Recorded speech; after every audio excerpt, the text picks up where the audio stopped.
الاشكال اللي احنا شايفينها دي ده لا ليها علاقه لا باسلام ولا بيهوديه ولا بهندوسيه دي ليها علاقه بالمرح الانساني والجنون الشعبي الجميل بس.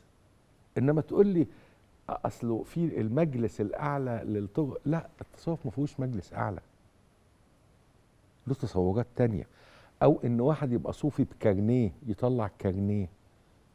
التصوف ده سر بين الانسان وبين